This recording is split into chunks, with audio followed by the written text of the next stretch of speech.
acuerdo con los reportes del Sistema Integral para la Administración de los Tiempos del Estado, el SIATE. En este sentido, durante el periodo electoral, a los concesionarios por incumplimientos menores se les ordenó la reposición de spots y se les obligó a pagar multas relevantes, mientras que a los permisionarios se les declaraba no haber violado disposición alguna, a pesar de que dejaron de transmitir un porcentaje muy importante de los spots a los que estaban obligados. En el caso del bloqueo de señales, si bien el problema es de la misma magnitud para los medios permisionarios, hasta el momento han recibido algunas facilidades. Por otra parte, adicional al trato más flexible que reciben los permisionarios, nos enfrentamos a la existencia de estaciones que operan al margen de la ley, situación que preocupa a la industria por diversos motivos, siendo el principal la violación flagrante de leyes mexicanas, incluyendo la Ley Federal de Radio y Televisión y la Ley General de Bienes Nacionales, según las cuales la radiodifusión sin autorización constituye un delito tipificado. Específicamente en lo que concierne a la legislación electoral, algunas estaciones clandestinas, al no estar reguladas, realizaron en el proceso electoral 2009 la venta de publicidad electoral de manera evidente. Spots y materiales de los partidos y del IFE. La cantidad de versiones de materiales transmitidos que se tuvieron que manejar en las estaciones concesionadas para atender los requerimientos del IFE saturaron en gran medida la operación y rebasaron la capacidad instalada y al personal disponible. Si bien nuestra obligación y nuestra convicción es cumplir con la ley, esto no ha sido sencillo en términos funcionales. Adicional a lo anterior, el IFE no consideró al enviar la pauta la imposibilidad de hecho en algunos casos de los bloqueos. Este error posiblemente se generó en virtud de que la legislación solo hace referencia al término afiliadas, sin tomar en cuenta que pueden existir estaciones repetidoras de la señal original y que en ambos casos pueden formar parte de una red. Además, podemos señalar que los ciudadanos se sujetaron a una sobreexposición de spots de los partidos y del propio IFE. En la elección intermedia del 2009 vivimos un incremento del 450% respecto de la elección de 2006 y 500% de la de 2003 en el número de spots. Esto es perjudicial para los ciudadanos, para los medios de comunicación y para los propios partidos y autoridades electorales. Finalmente, en representación de los concesionarios de radio y de televisión, solicito respetuosamente que el periodo que transcurre entre la entrega de materiales al medio de comunicación por parte del IFE y su transmisión no se reduzca. Actualmente contamos con 5 días naturales, lo cual es el mínimo necesario para varios medios, en particular para las estaciones de radio que no cuentan con personal de planta todos los días de la semana. Costos de la reforma.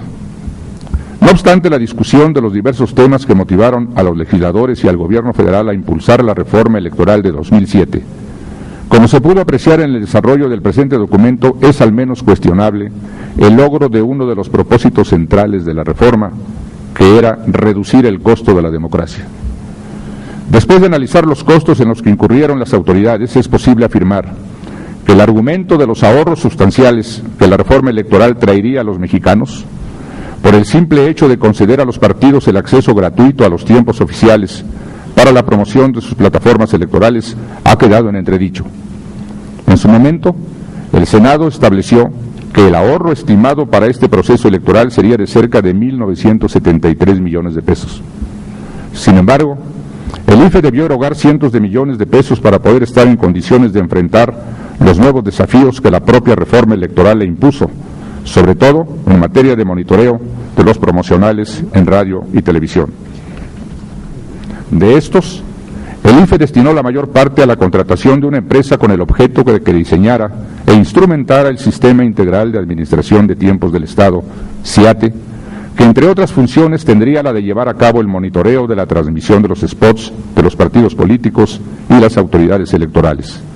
Dentro de esta misma bolsa hay que considerar el costo de la nómina de los centros de verificación y monitoreo que instaló en todo el territorio nacional. Adicionalmente, hay que sumar el monto dedicado a la contratación de un monitoreo de los programas que difunden noticias. Por lo cual, se puede concluir que el ahorro esperado de casi 2.000 millones de pesos prácticamente quedó anulado, con egresos adicionales que el legislativo no contempló. Esto Esto sin considerar el costo social de todos los tiempos en radio y televisión que se otorgaron para los procesos electorales, que representan cientos de millones de pesos adicionales. El que la ley obligue a otorgarlos de manera gratuita no significa que carezcan de valor de mercado. Otro dato duro que no se menciona es que, a pesar de la reducción en el financiamiento público, debido a que los periodos de campaña se redujeron sensiblemente y no en la misma proporción que el financiamiento, los partidos políticos tienen mayores recursos económicos, en efectivo,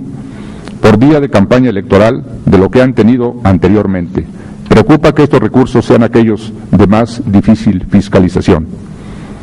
Si a esto se adiciona el hecho de que, además, los partidos políticos cuentan con la prerrogativa del acceso gratuito a la radio y televisión, en la que, según el propio Senado, los partidos destinaban el 60% de sus recursos, resulta que los partidos políticos tienen para sus campañas muchos mayores recursos en efectivo y en especie de los que contaban con antelación a la reforma electoral. Como sociedad, deberíamos considerar otro costo derivado de la reforma del 2007, que es el de la prohibición para que cualquier persona pueda adquirir espacios en radio y televisión a favor o en contra de los partidos políticos, lo cual implica una posible limitante a la libertad de expresión. Esta limitante generó malestar y desaprobación en diversos sectores de la población, pues los ciudadanos que no formen parte de algún partido político no pueden expresar o cuestionar a quienes sí lo hacen,